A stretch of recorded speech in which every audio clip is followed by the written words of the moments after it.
right, so this time around, we're going to talk about the media and the election. So it's a bit difficult because, you know, we're on the other side of the divide, but we still do have to talk about what our role is. And joining us to do that here in Lagos, I have the chairman, Nigerian Union of Journalists, Lagos State, Dr. Kasim Akinreti. Thanks for joining us. And I also have the Executive Director, Media Career Development Network, Lekan Otufodunrin. Did I get that correctly? You tried. You're oh, and I made up my mind to get it. Anyway, so we're talking about ourselves now. How can we do it? What should we do for Saturday? Yeah. Ahead of Saturday. Ahead of Saturday. Yeah. We have been doing a lot of advocacy. We have been doing a lot of enlightenment for the people. We have been educating the people. Now, we have also gone through a series of training on what we need to do during the election, after the election. And the critical point for us now, as we are approaching the election, is to ensure that professional roles are jealously guided. In the broadcast media, we must stick with the code of broadcasting. In the print media, we must stay alive with the code of conduct of reporting during elections. Any attempt to get below the belt on this will attract sanctions.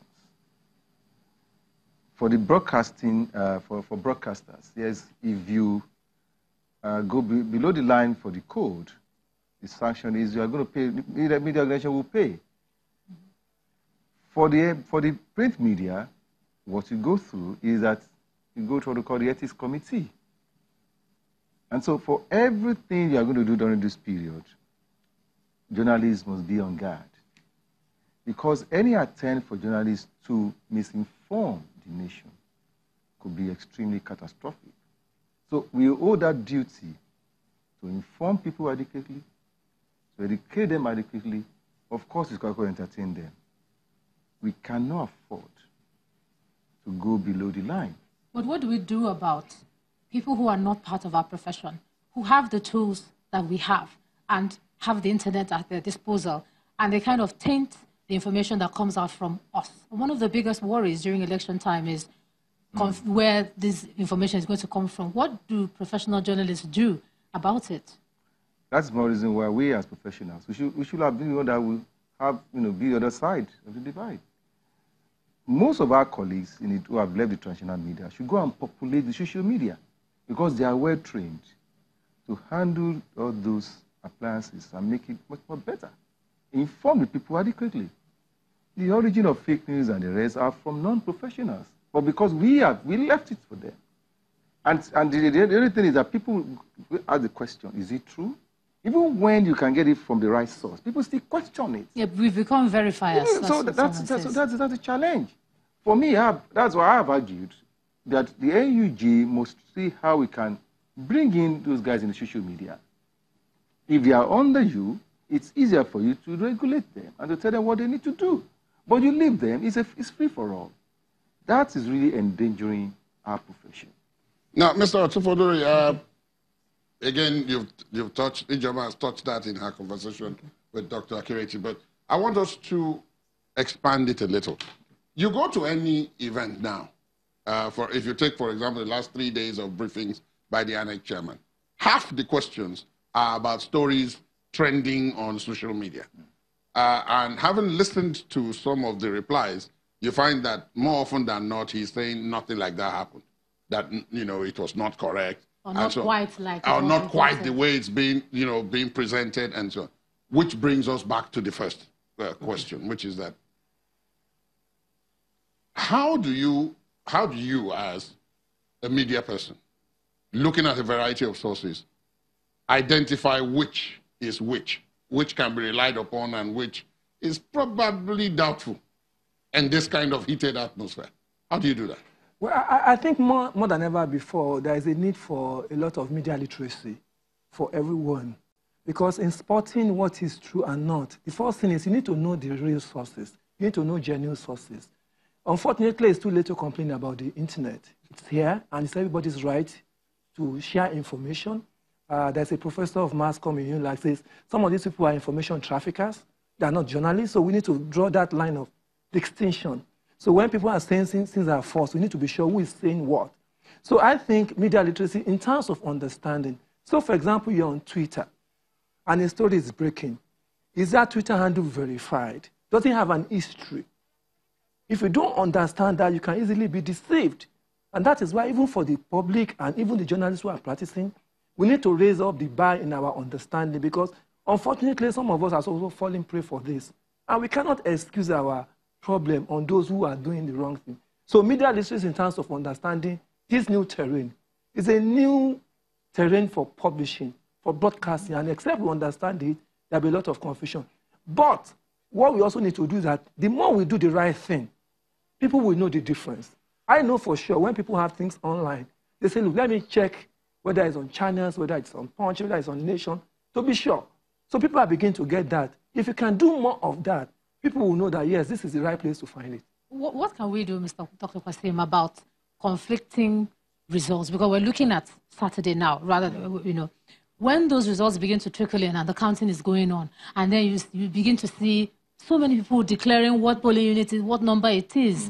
And then as traditional media, you're struggling to say, oh, this has not happened yet. But people are beating you to, what do you do? What do we do? No, it's quite clear, even from the Electoral Act. You should know that from the polling, right from the polling booth, the results there, once it's counted, right, everybody knows. What we only do with is that the collation, that is being collated and then being announced by the main body, maybe the INEC, right? But along the line, you as a reporter, you're also putting all your figures together. Even if all those guys in social media are releasing those results, there are sometimes you agree with. Eventually, that okay, yeah, this is correct, this is correct. And at a point, you can also know project. And that's exactly what happened in 2015. Even while people in traditional media are still being skeptical and we are waiting for INET to do so and so, those our colleagues, let me be emphatic. Premium Times and our reporters have deliberately said, this is the new president for Nigeria, based on variable results. And that is all they talk about, the credibility of your own source. And that's one reason why, at the point when it happens, if you are there, you can say, yes, I'm there. I can confirm that this has happened. Right. What you are just waiting for is just the official, source, official announcements. And that is exactly what has happened in 1993, done in June 12.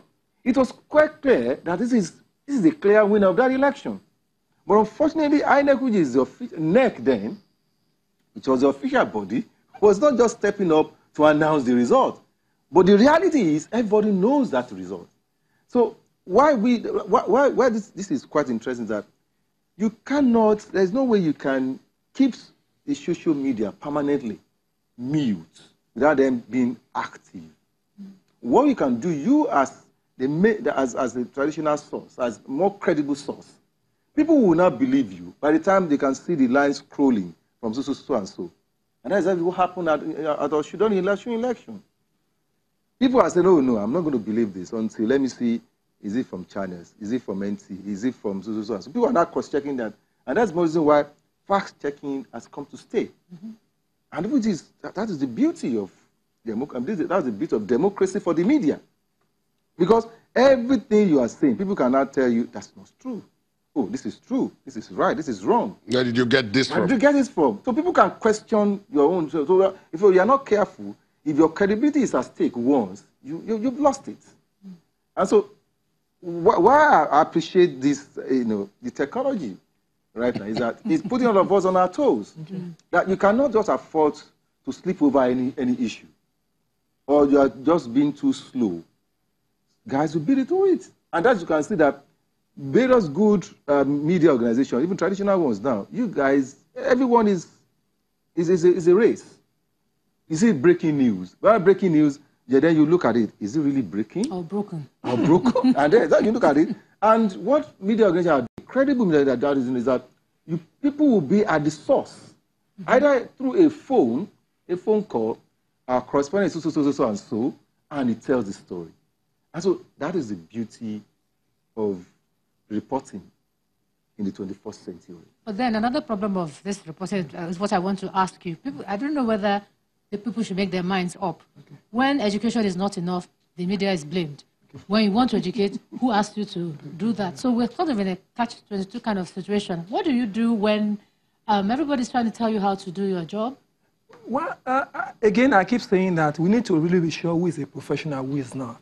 I mean, a journalist is somebody who is trained, who is certified to work. So somebody who just sharing information is not a journalist.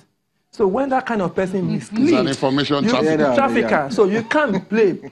Like the chairman just said, for the media, we need to step up how we cover. So the point you are making is that when the election was done in maybe Osun or Ekiti State, you know how many local governments.